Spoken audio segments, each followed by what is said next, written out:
Hi everyone, let us see the second part of your first module, that is IoT network architecture and the design. Under this, we have the first concept, drivers behind new network architecture. As IT industries has been provided the traditional network architecture, and it is serving from few last many years. Why we need the new architecture for IoT? Because these architectures are not suited for the complex requirements which is provided by the IoT. Hence, we move for the new network architecture. So the key difference between the IT and the IoT is the data. So the main difference between the IT and the IoT is the data.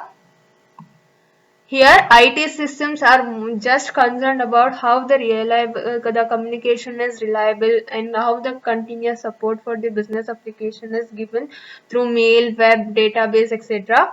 But whereas the IoT is generally it is concerned about the data, that is how the data is being generated through the sensors and how it is used. So the main aim for building a new architecture that is for IoT is it involves how data is transported, how data is being transported from the sensor to the server or from sensor to the cloud, or how it is collected, how the data has been collected from all the end sensors in the server or in the cloud, and how it is analyzed and what action is performed on those data. So these are the main aim in order to build the IoT architecture. Next we have the challenges that has to be faced while designing this architecture. As we have studied what are the challenges of IoT in the previous presentation, and here we are going to study how that can be overcome in order to build the IoT architecture.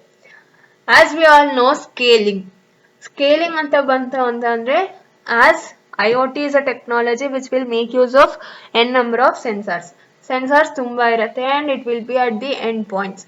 Each endpoints allu data na it has to read.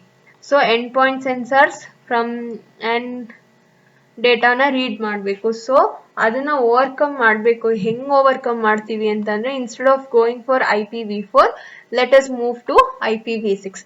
ಯಾಕಪ್ಪ ಏನಕ್ಕೆ we should go for IPv6 ಅಂತ ಅಂದ್ರೆ, as IPv4 will provide only small amount of the address spaces when compared to IPv6. So there is in order to meet the IoT scalability, we will go for IPv6, and IT will make use of IPv4 with a feature called as network address translation. Next we have the second challenge, that is security. As data is being read from all the endpoint sensors or from the WSNs, that is wireless sensors, data has to be given more security in the IoT. So how can we overcome this? Means security should be given at each and every level of the IoT network. Now one level allo IoT nalli security na kodta hogbeku. So if I give the security at each level, then only I can achieve the overall strategy for the in achieving the security. So in order to provide the overall security strategy, I have to provide the authentication at each level. ಅಂದ್ರೆ ನಾನು ಈ ಲೆವೆಲ್ಗೆ authenticated user ಆಗಿದ್ದೀನಾ ಇಲ್ವಾ ಅಂತ check ಮಾಡಬೇಕು. And I can make use of link encryption or data encryption. Encryption ಮಾಡಬೇಕು ಅಂತಂದ್ರೆ ನಾವು ಯಾವ್ದಾದ್ರು ಎನ್ಕ್ರಿಪ್ಷನ್ ಅಲ್ಗಾರಿದಮ್ಸ್ RACDC ಹಿಲ್ಮೆನ್ ಎಷ್ಟೊಂದಿದೆ ಅದನ್ನ ಯೂಸ್ ಮಾಡಿಕೊಂಡು I can go for the encryption in order to provide the security. Next, I have the next challenge, that is device and networks constrained by power, CPU, memory and link speed. ಇದೇನಪ್ಪ ಹೇಳ್ತಾ ಇದೆ ಅಂದರೆ, like due to massive scale ಅಂದರೆ ಡಿವೈಸಸ್ನ ನಾನು ಜಾಸ್ತಿ ಮಾಡ್ಬೋದು, ಅಥವಾ ನೆಟ್ವರ್ಕ್ ಏನಾಗುತ್ತೆ, ನಾನು ಡಿವೈಸಸ್ನ ಆ್ಯಡ್ ಮಾಡಿಸಿದಂಗೆ ನೆಟ್ವರ್ಕ್ ತುಂಬ ಡಿಸ್ಟೆನ್ಸಲ್ಲಿ ಹೋಗುತ್ತೆ. ಸೊ ನೆಟ್ವರ್ಕ್ ತುಂಬ ಡಿಸ್ಟೆನ್ಸಲ್ಲಿ ಹೋದಾಗ cable required in order to connect them becomes more. So it may get be constrained ಆಗ್ಬೋದು, ಅಥವಾ ಲಾಸ್ ಆಗ್ಬೋದು, ಅಥವಾ ಇನ್ನೊಂದು ಏನಾಗುತ್ತೆ ಅಂತಂದರೆ ದ ಪ್ರೊಸೆಸಿಂಗ್ ಆಫ್ ಡೇಟಾ ಏನಾಗುತ್ತೆ, ಕಮ್ಮಿ ಆಗಿಬಿಡುತ್ತೆ, ಮಿನಿಮಲ್ ಡೇಟಾ ರೇಟಿಗೆ ಬಂದ್ಬಿಡುತ್ತೆ. So in order to overcome this constraint, I'll go for wireless technology. Instead of for miles, ನಾನು ತುಂಬ ಮೈಲ್ಸ್ ಜಾಸ್ತಿ ಅಂದರೆ ಡಿಸ್ಟೆನ್ಸ್ ಜಾಸ್ತಿ ಆದರೆ ಒಂದು ನೆಟ್ವರ್ಕಿಂದ ಇನ್ನೊಂದು ನೆಟ್ವರ್ಕ್ಗೆ, instead of going for the wired technology, I will go for wireless technology, and it also provides for the longer distance. And in order to modify this, I'll go for instead of being in the traditional layer, I'll go for transport mechanism. Next, massive volume of data generated. Data ಎಲ್ಲ sensors ಇಂದ ಬರ್ತಿದೆಯಲ್ಲ, ಅದನ್ನ ಹೆಂಗೆ handle ಮಾಡ್ಬೋದು, how that data can be stored, that is the main challenge which is faced while building the IoT architecture.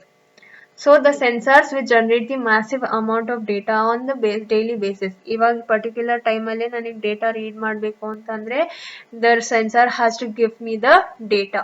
So how can that challenge could be achieved means by using data analytics. Data analytics na use ಮಾಡಿಕೊಂಡು I can store the data. Instead of storing into the server, if I make use of this data analytics, then it will be going for the distributed throughout the IoT network from the edge to the cloud. Andre one point in the one sensor point in the to the complete cloud vargu I can distribute the network. Next challenge is support for legacy systems. Legacy systems is nothing but the devices which are already in the network ಅಲ್ಲಿ already ಇರೋದು, ಅಂದರೆ old devices or the systems which is already present in the system. So ಅದಕ್ಕೆ ಹೆಂಗೆ support ಮಾಡ್ಬೋದು, ಇವಾಗ ಇರೋ ಡಿವೈಸಸ್ಗೆ if I add the new devices, how can I give the support for those legacy systems. So for that purpose I can go for the protocols. In order to give the support for the legacy protocols, I can go for the change, that is translation and the tunneling mechanisms na use ಮಾಡಬಹುದು, ಅಥವಾ ಎರಡು method ನ use ಮಾಡಿಕೊಂಡು I can give the support for the legacy systems, and I can go for the standard based protocols such as Ethernet ಅಥವಾ IP protocols na use ಮಾಡಿಕೊಂಡು I can give the support.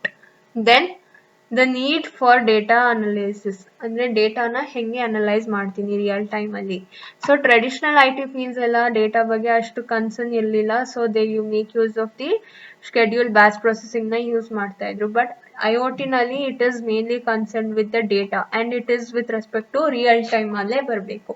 So how can I go for analytical ಸಾಫ್ಟ್ವೇರ್ಸ್ನ use ಮಾಡಿಕೊಂಡು I will go for streaming the real time data. But traditional ITs ಏನು ಮಾಡ್ತಾ ಇದ್ರಪ್ಪ ಅಂದರೆ just ಒಂದು data ಬೇಸ್ನ create ಮಾಡ್ಕೊಳ್ತಾ ಇದ್ರು, ಅಲ್ಲಿ ಡೇಟಾನ ಸ್ಟೋರ್ ಮಾಡ್ತಿದ್ರು. When they require the data they use to retrieve the data and they use to handle those data. So they use to make use of relational database ಅಥವಾ Hadoop ಅನ್ನೋ ಟೆಕ್ನಾಲಜಿನ use ಮಾಡ್ಕೊಳ್ತಿದ್ರು. You will be studying about this Hadoop in your big data analytics. Now let us see about the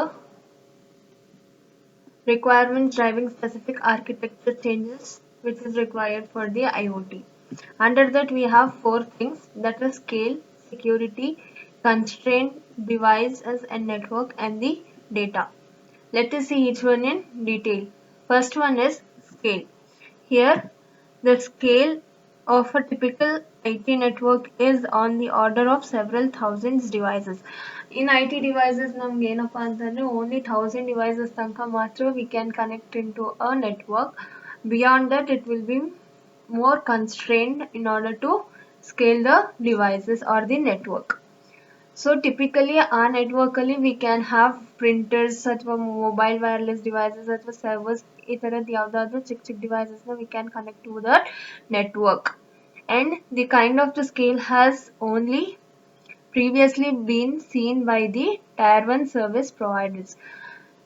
And here it also IoT here introduces a model where it is of an average sized it provides the utility factory transportation system or city which would easily be asked to support a network of this scale.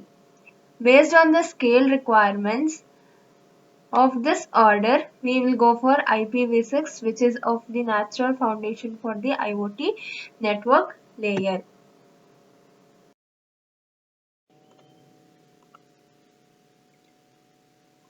Security. The second one is the security where the security should be provided for on the datas, and it should not allow the hackers to hack the data using some malicious methods or using some like theft methods or using viruses or worms. So it is the responsibility of the IT department in order to give the protection over the application or the data. And the traditional models of IT security are simply not designed for the new attack vectors which are introduced by highly dispersed IoT systems. And here the IoT systems which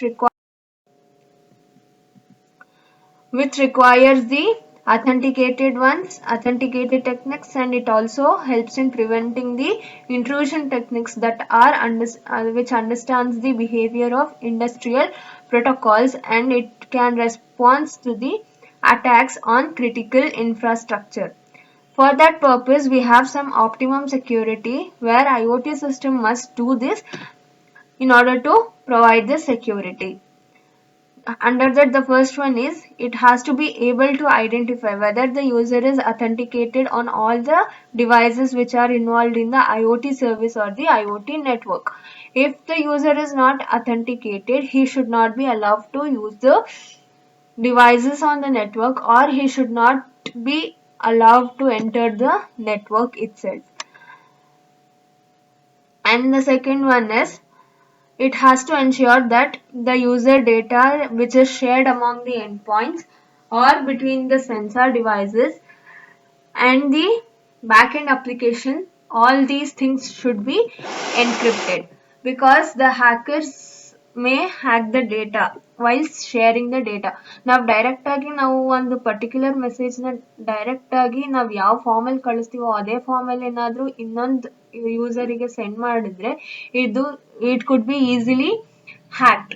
So in order to work on that, ನಾವು ಇಲ್ಲಿ encryption ಮತ್ತು decryption methods ನ use ಮಾಡಿಕೊಂಡು we can give more protection towards our data. Next is complete with local data protection legislation so that all the data is protected and it will be stored correctly. Not only providing the security or protection to the data, but it has to be taken care that the data has been stored correctly in the particular server or in the particular cloud. ಕರೆಕ್ಟಾಗಿ ಹೋಗಿ ನಾನು ಎಲ್ಲಿ destination ಕೊಟ್ಟಿದ್ದೀನೋ ಅಲ್ಲೇ data store ಆಗ್ತಾ ಇದೆಯಾ ಅಂತ check ಮಾಡಬೇಕು. So that is also the one challenge that has to be or the requirement that has to be given by the IoT system. The second one is it has to utilize all the connectivity management platform and it has to establish a rule-based security policies. Means ಏನಾದರೂ ಇವಾಗ ಅಲ್ಲಿ problem ಆಗ್ತಾ ಇದೆ ಅಥವಾ hack ಆಗ್ತಾ ಇದೆ ಅಂದರೆ IoT user ಏನಾದರೂ ಅನ್ಅಥೆಂಟಿಕೇಟೆಡ್ ಆಗಿದ್ರೆ it can easily identify that because ಅಲ್ಲಿ ರೂಲ್ ಬೇಸ್ಡ್ ಪಾಲಿಸೀಸ್ ಅಥವಾ ಪ್ರೋಟೋಕಾಲ್ಸ್ನ ಯೂಸ್ ಮಾಡಿಕೊಂಡು ಈಸಿಯಾಗಿ ಏನಾದರೂ ನಮಗೆ ಲೈಕ್ ಆಂಬಿಗ್ಯೂಟಿ ಬಿಹೇವಿಯರ್ ಏನಾದರೂ ಇದ್ರೆ ಅಥವಾ ಅನಾನಮಸ್ ಬಿಹೇವಿಯರ್ ಏನಾದರೂ ಐಡೆಂಟಿಫೈ ಆದರೆ ಈಸಿಯಾಗಿ ಆಕ್ಷನ್ ತಗೊಬೋದು depending on those behaviour and we can identify the theft easily. And it also takes an holistic network level approach in order to provide the security for the complete network or the architecture.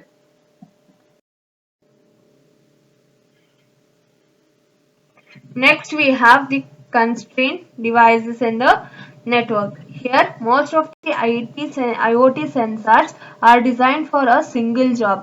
ಒಂದೇ ಒಂದು job ನ ಮಾಡಕ್ಕೋಸ್ಕರ we will make use of the sensors and they are typically small and inexpensive. ನಾವು ಯಾವ ತರ sensors ನ use ಮಾಡ್ತೀವಿ ಅಂದ್ರೆ it is of small and it is costless. I mean it is of less cost. Thus means they often have limited power. ಅಂದ್ರೆ ಕಮ್ಮಿ power ನ use ಮಾಡಬೇಕು, ಮೆಮೊರಿನ ಕಮ್ಮಿ ಯೂಸ್ ಮಾಡಬೇಕು and CPU usage ಅಂದ್ರೆ ಬೇಗ ಎಕ್ಸಿಕ್ಯೂಟ್ ಮಾಡಬೇಕು. ಅಂದ್ರೆ in the sense it has to process the data in the real time and they have to transmit only when there is something important. ಏನಾದ್ರೂ important ಇದ್ರೆ ಮಾತ್ರ they have to transfer the data from the endpoint to the user. Next, for this purpose we'll go for a technology called as VLAN. VLAN ಗೆ ಏನಕ್ಕಪ್ಪ ಹೋಗ್ಬೇಕು ಅಂತ ಅಂದ್ರೆ, since if we are in a small network there is no constraints or no restrictions, we can use it easily. But if we go for long distance or large amount of devices which are connected to a network then it becomes a more constrained one where it will become more complex thing and the maintenance of that particular network will be more difficult. So ಆ ತರ ತುಂಬಾ complex ಆದ್ರೆ ಏನಾಗುತ್ತೆ, transfer ನಾವೇನಾದ್ರೂ ಡೇಟಾನ share ಮಾಡ್ತಿದೀವಿ ಅಂತ ಅಂದ್ರೆ then the data transfer rate could be less, so low data rates ಆಗೋ ಚಾನ್ಸಸ್ ಇರುತ್ತೆ. There could be of low data rates or ಲಾಸೇ ಆಗ್ಬಿಡ್ಬೋದು due to the communication channels ಅಥವಾ ಏನಾದ್ರೂ ಕನೆಕ್ಟಿವಿಟಿ ಲಾಸ್ ಆದರೆ there could be loss of data. So in order to overcome this we have a faster network called as VLAN, where VLAN ಏನಕ್ಕೆ use ಮಾಡ್ತೀವಿ ಅಂದ್ರೆ which allows too many devices in order to perform and it also affects the performance. So VLAN and it also helps us to scale as much we need. Next we have data. Here IoT, as it is mainly concerned about the data, IoT is just concerned about the data, how it is generated, how it is accessed and what action can be taken. Most of the IT shops which doesn't really care much about the unstructured data which is generated by the devices on the network. As we all know, IT industry is not concerned about the data, but it is concerned about how the it is reliable or how it is supporting continuously for the business application. It is just concerned only on these features, but IoT is concerned about the data, where in IoT data is like gold, as it is what which enables the customer experience. Based on the customer experience, it also reduces the cost in order to build a network. Means it will make use of cheaper sensors and it will build a network in a less cost, and it allows the devices to new revenue opportunities. Means there it provides new opportunities for the customers based on the customer experience or the customer requirement. Although most IoT generated data is unstructured, means ನಾವು real time ಅಲ್ಲಿ ತಗೋತಾ ಇದೀವಿ ಅಂತ ಅಂದ್ರೆ ಅಲ್ಲಿ unstructured ಆಗಿರ್ಬೋದು, which is not in a perfect manner. So ಅದನ್ನ ಏನ್ ಮಾಡ್ಬೋದು ಅಂತ ಅಂದ್ರೆ it proceeds through a analytics and can revolutionize the process, and it could be it could create a new business models.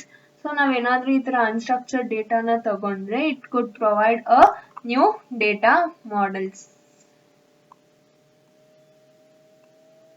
Next, for the IoT systems are designed to suggest data consumption throughout the architecture, not only in a particular level. One level ಅಲ್ಲಿ ಮಾತ್ರ ಇದು ಯಾವ ತರ data consumption ಆಗ್ತಾ ಇದೆ ಅಂತ ಹೇಳಲ್ಲ, but it is throughout the architecture or throughout the network, both to the filter and to reduce unnecessary data going upstream and to provide the fastest possible response to the devices where it is necessary. And means not only for the small thing, but also if the scalability is becoming huge, then it is the responsible of the IoT architecture to provide the possible response, faster possible response to the devices which are necessary.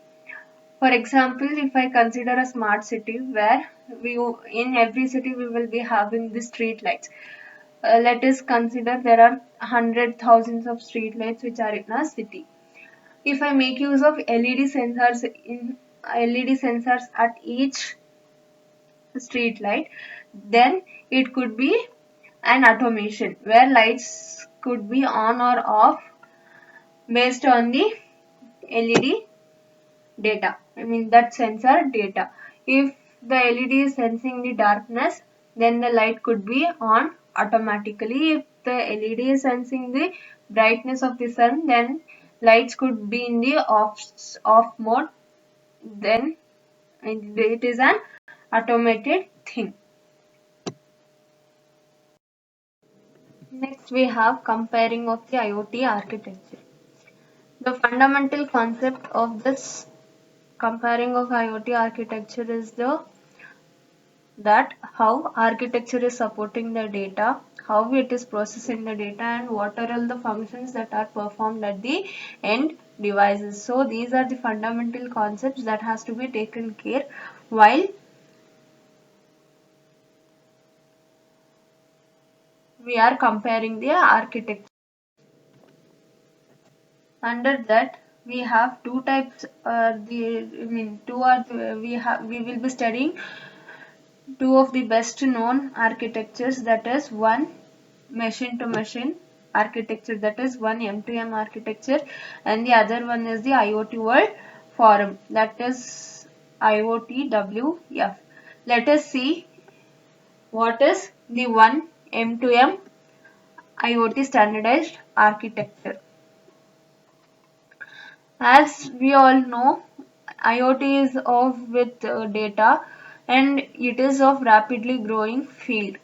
In order to standardize this, in order to have a standard model for this rapidly growing machine to machine architecture or the communication, the European Telecommunication Standard Institution created a committee in order to have this in order to provide a standard for this machine to machine communication in 2008.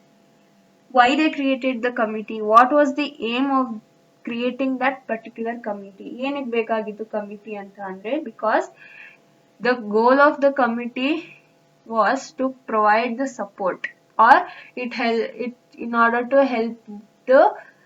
helping in the acceleration of adopting this M2M applications, and it has to be extended towards the IoT. It helps in scalability factor also. So this is the main aim why the committee was created.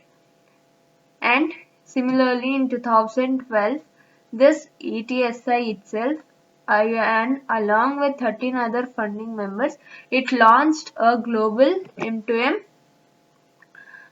mission, one M2M as a global an initiative to promote the efficient communication among the IoT systems.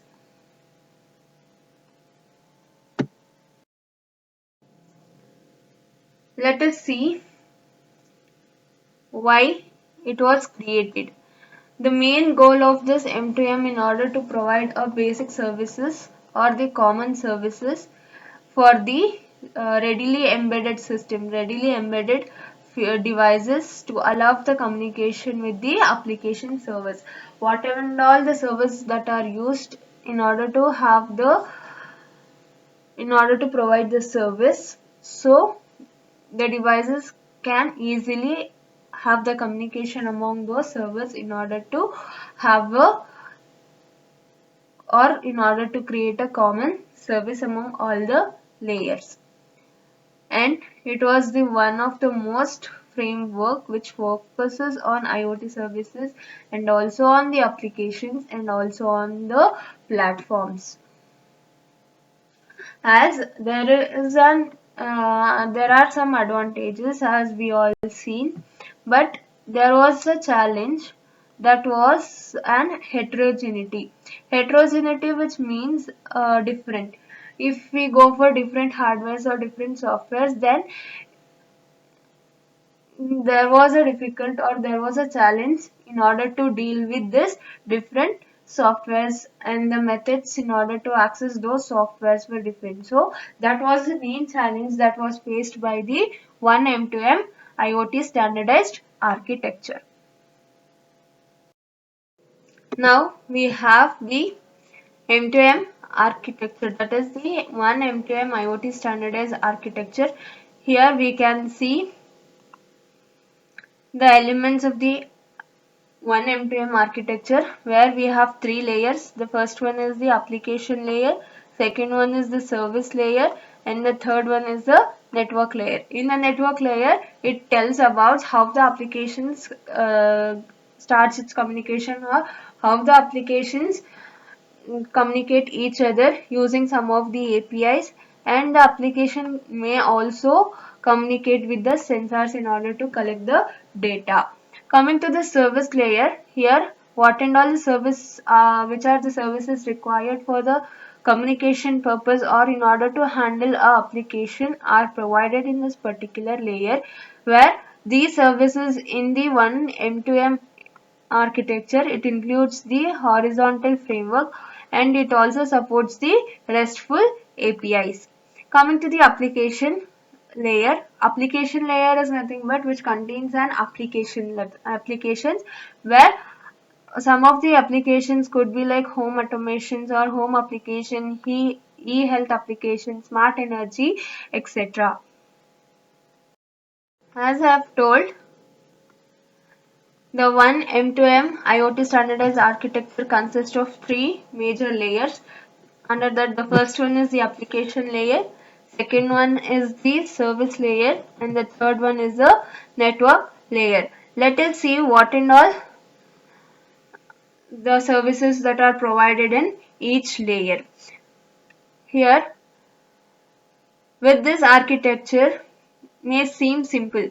Though this architecture seems to be simple and more generic at the first glance, it is very rich and it promotes the interoperability through the IT field APIs, and it also supports the wide range of IoT technologies. Though it is simple, it will support wide range of IoT technologies using some of the APIs. So let us see about these layers in detail. First we have the application layer, where this is the one M2M architecture which gives major attention. It provides the major attention, or it provides more attention towards the connectivity between the devices and their application. That is, devices is nothing but the sensors or the network along with their applications. Next, this domain, it also includes the protocols.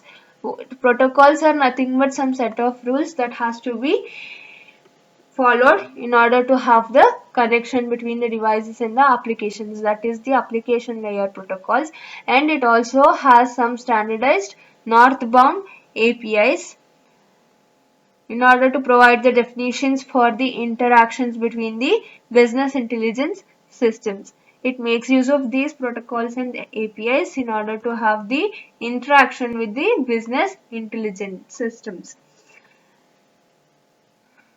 And application of a particular industry will have their own set of data, where they show those data in a vertical entity.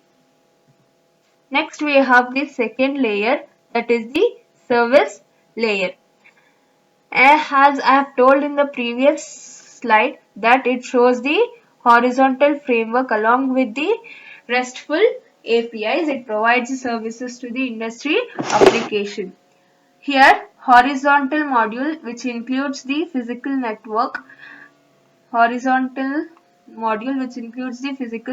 network, so that the IoT applications which runs with underlying the management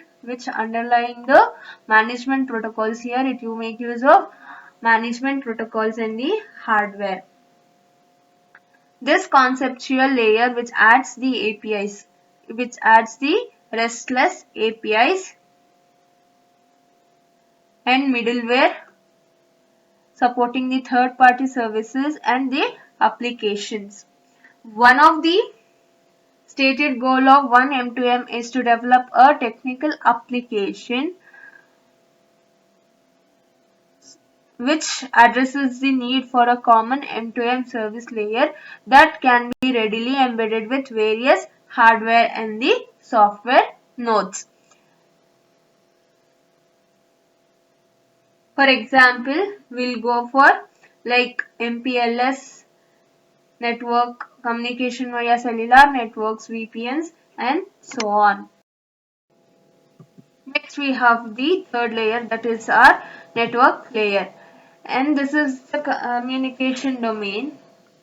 This is the communication domain where for the IoT devices and the endpoints it provides the connectivity or the routing protocols are used in order to have the communication. It includes the devices themselves and the communication network which links them in order to have the communication among the devices. It also includes wireless mesh technology such as IEEE 802.15.4. This is a standard that was created by a IEEE standard for wireless mesh technology and wireless point-to-multipoint system. This is for mesh technology purpose. They created a standard. Then for wireless point-to-multipoint systems, they created a standard called IEEE 801.1.11ah. And for the wire devices also it has a standard. For wire devices connection, the standard is IEEE 1901 for the power line communication. In some of the cases, the machine-to-machine communication is not necessary and the devices simply communicate through a field area network which make use of a specific apps which belongs to the IoT application domain. By using some specific apps, it could easily communicate without using any machine-to-machine communications. So, this is about the network layer.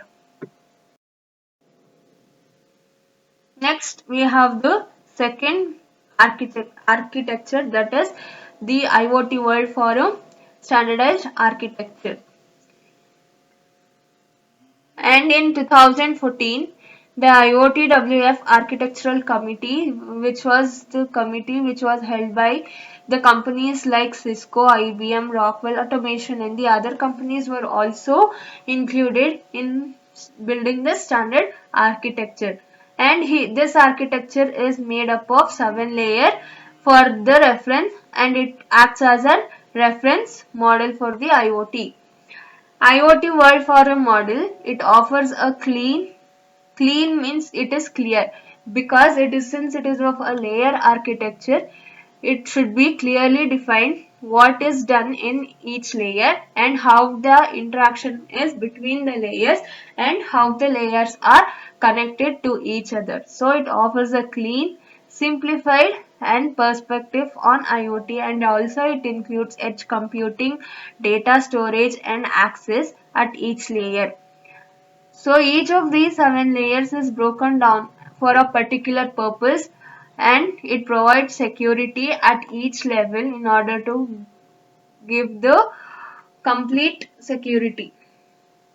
Means in order to have the security for the complete model or the architecture, the security should be provided at each level, because each level is different from the other layer. So the security should be provided different for different layer.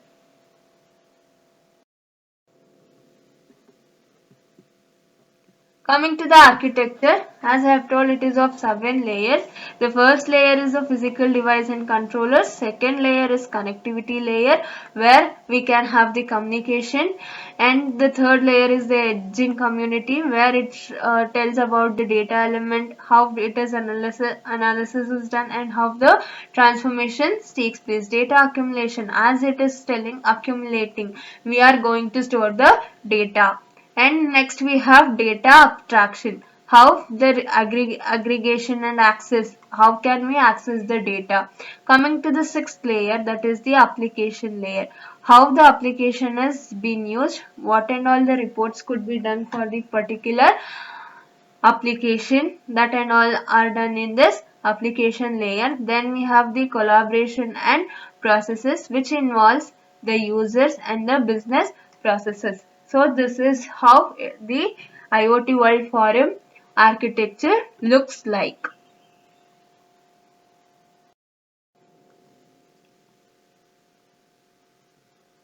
Next, let us see in detail about this architecture.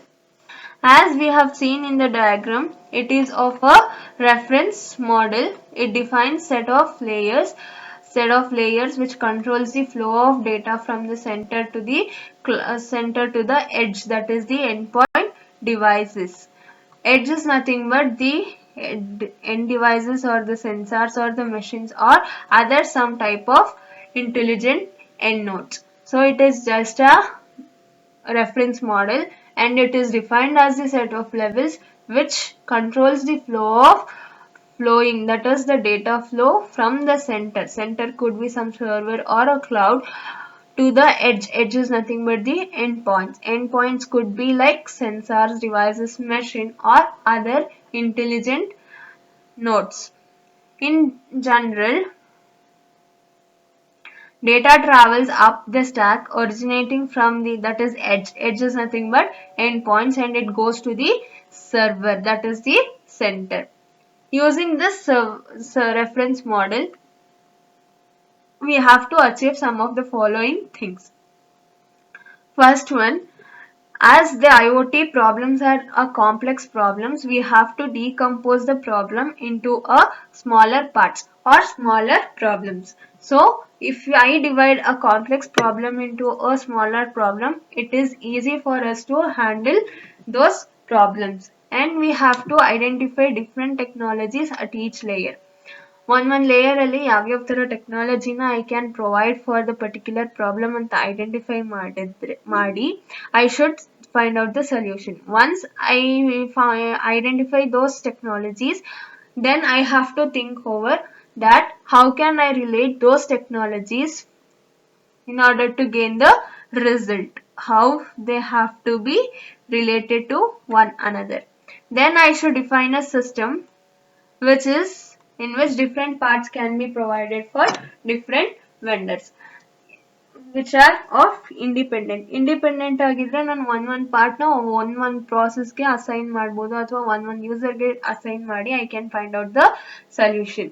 Next, have a process of defining interfaces ಏನಕ್ಕೆ ಬೇಕು ಅಂತಂದ್ರೆ in order to have an communication in an easy way, because ನಾವು ಇವಾಗ ಯಾವ್ದಾದ್ರು ಒಂದು application ಅಲ್ಲಿ ನಾನು login ಆಗಬೇಕು ಅಥವಾ ಒಂದು ಅಪ್ಲಿಕೇಶನ್ ನಾನು ಯೂಸ್ ಮಾಡಬೇಕು ಅಂತ ಅಂದ್ರೆ I'll prefer to the interface should be user friendly, then I'll go for that particular application. Hence, it has to define a interface which leads to the interoperability. Then coming to the last one, define a tiered security model. Tiered security model means I should go for the tiered architecture, where the security should be provided at each tier, and it should enforce that the security is given for the transition points between the levels also. So these are the things that has to be achieved using this reference model.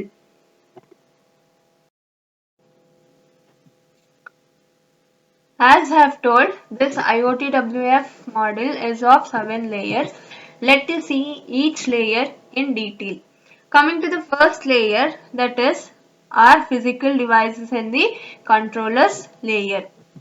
What is done in this layer is, This is the first layer of the IoT reference model, and it contains the devices. As the name itself suggests us, it is a physical device in the control layer, where it contains the physical devices like sensors or endpoint devices, etc., and it should provide the control between the layers.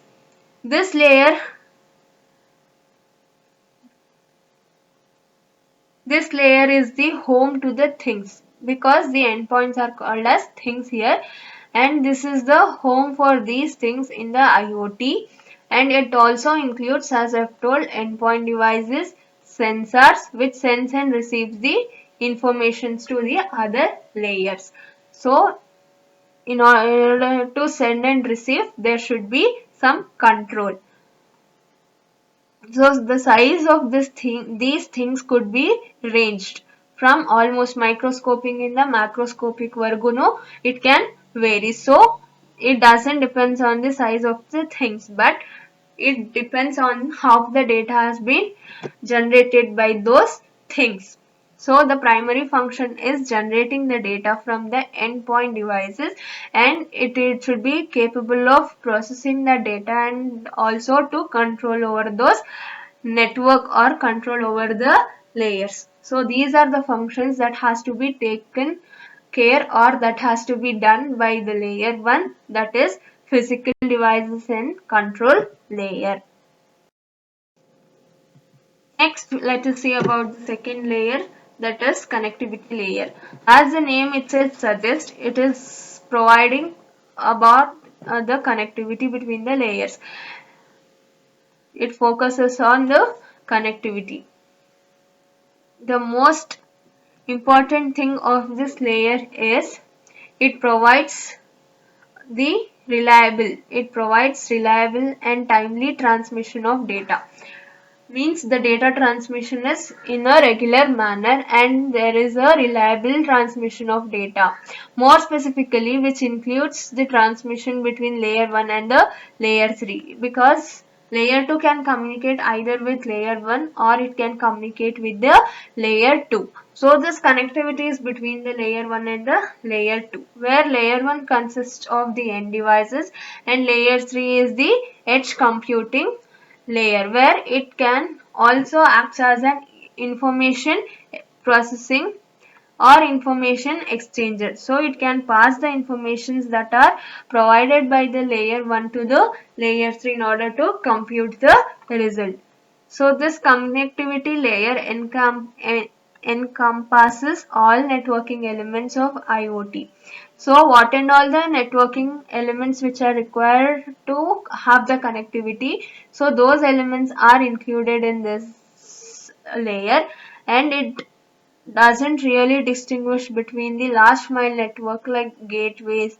There is no difference between the networks that are used.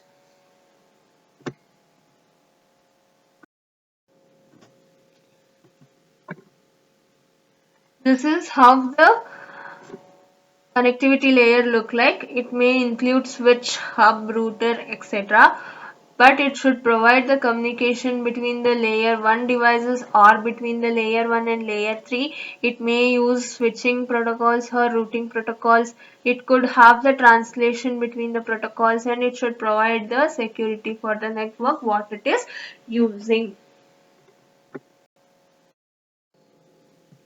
Next, we have the third layer, that is edge computing layer. Edge computing layer is the role of layer 3.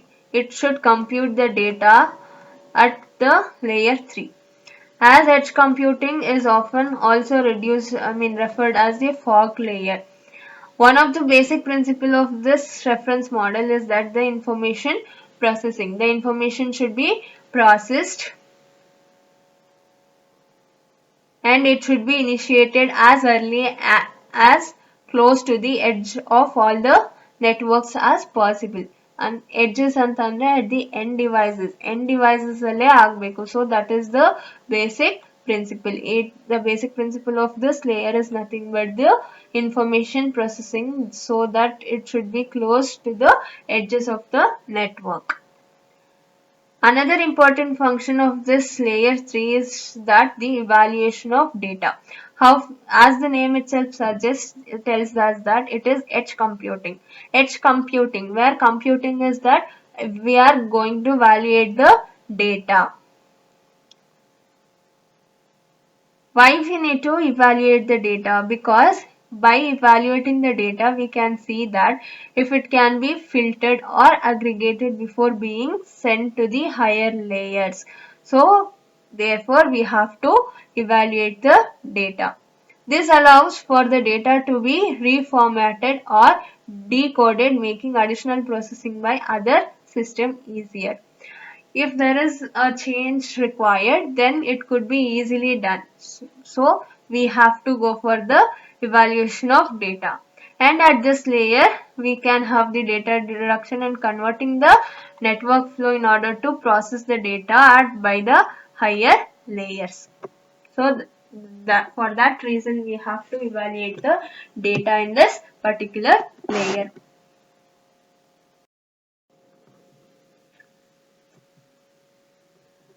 So this is how the evaluation takes place. What and all the functions that are performed in the layer 3 are evaluate, and I can reformat the data what I have got, and I can filter the data to reduce traffic higher level processing, or I can access the data, I can notify the user, or I can alert the user, or I can perform some of the other actions.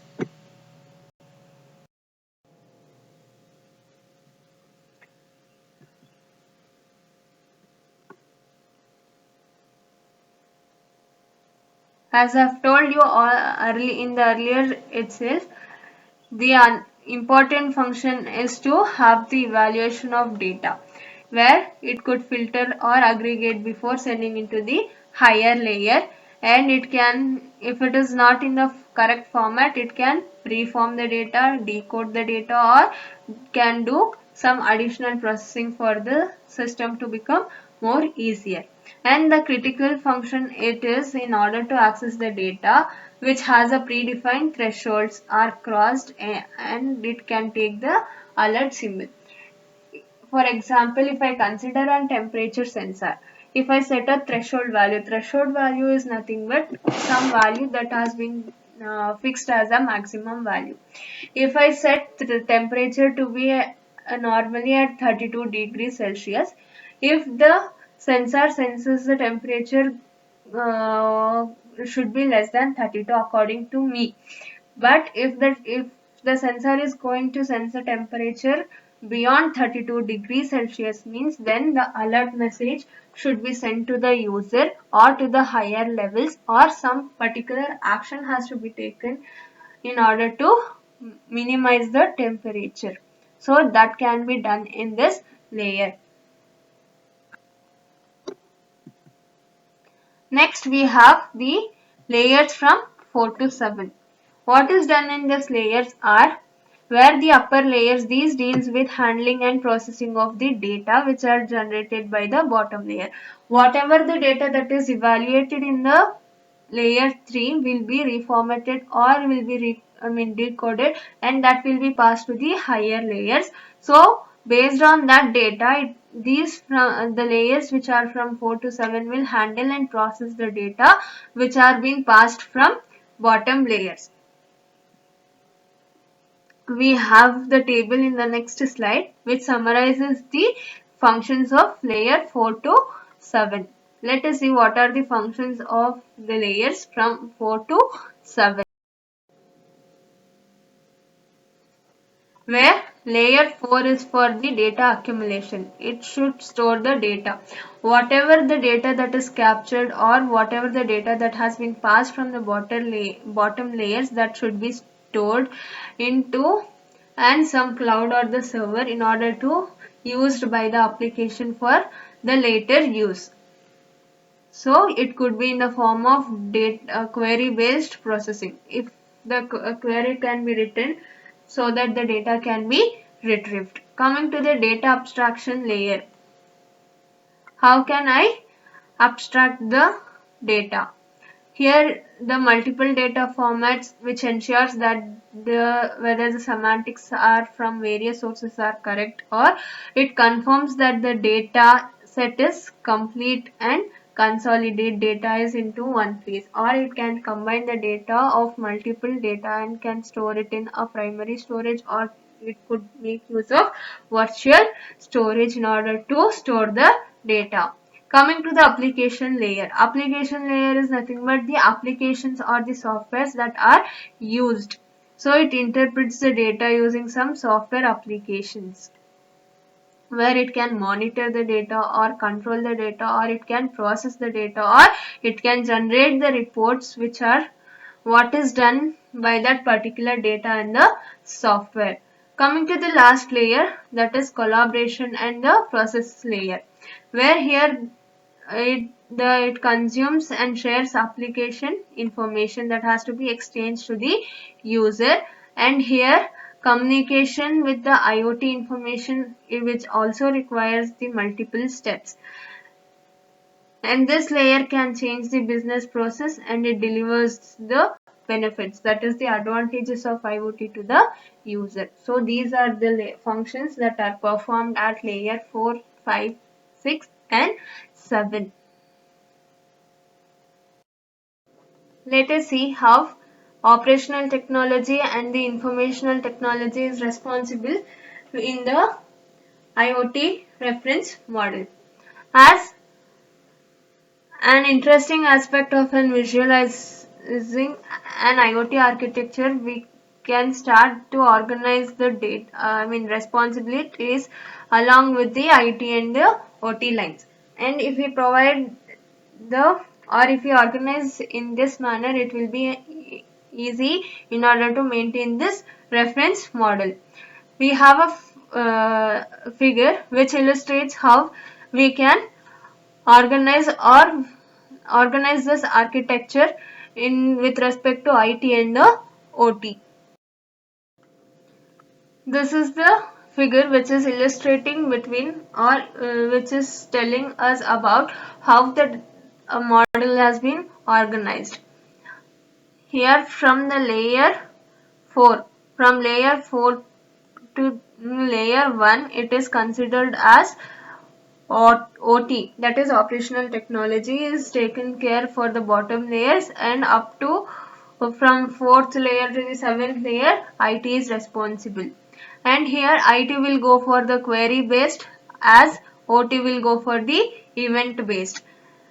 So when an event has been occurred, something has to be done. That is the OT responsibility, that is operational technology.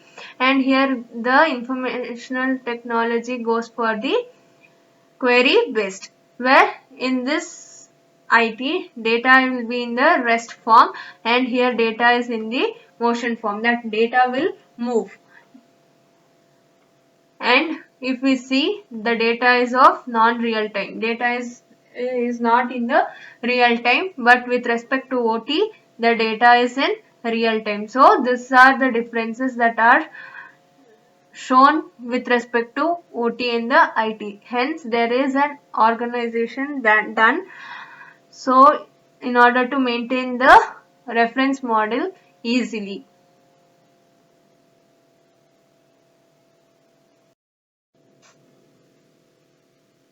As it is demonstrated, there are some several boundaries beyond these function layers. The bottom stack, as I have told, from 4 to 1, it is called the domain of OT, and the upper stacks or the top stacks from the 4 to 7, it is the IT domain, where it includes, as it stores the data, it includes servers database in the application, and it is not in the real time data, and it runs just on as a part of a network control, where it is of the bottom stack OT, which includes the end devices. So it should the data is in the real time. For that it includes some sensors could be in, for example, if there is an industry called like oil and gas, then the sensor will be used, sensors in the devices. Why sensors are sensor could be used in order to sense the smoke level, as we are using taking the gas industry as an example. In order to check the smoke level in the industry, we can go for the sensor data, and devices could be connected to the pipelines, oil-rich refinery machines, and so on. So, in order to collect the data, we will have the connection among the devices. In the past, these OT and IT were generally, they both were independent. But IoT is doing something change in order to bring a change in the model. At the bottom, OT layers, which devices the real-time data at their own rate. So they'll create their own regular timing pattern. Based on that pattern, it will generate the real-time data. Sometimes it could be for amounts on a daily basis. For per day, it has to send this much of data, or it could be in some 10 like minutes, or it could be in seconds also. In order to meet these requirements, data has to be buffered or stored. This is done by the IoT stack, that is in the IT stack. Layering like data management is the way in order to help the top 4 layers from 4 to 7, that is done by the IT field. As a result, the real-time data, which is data is in motion, close to the edge, has to be organized and stored, becomes data at rest. The data which are sensed by the sensors, or the data which is generated by the sensors, are called data in motion, that is the real time data.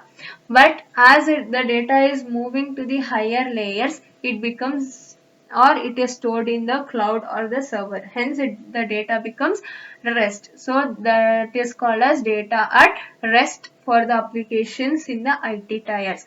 So IT and OT organization should work together in order to have a complete data management. Thank you. The next topics will be discussed in the next presentation.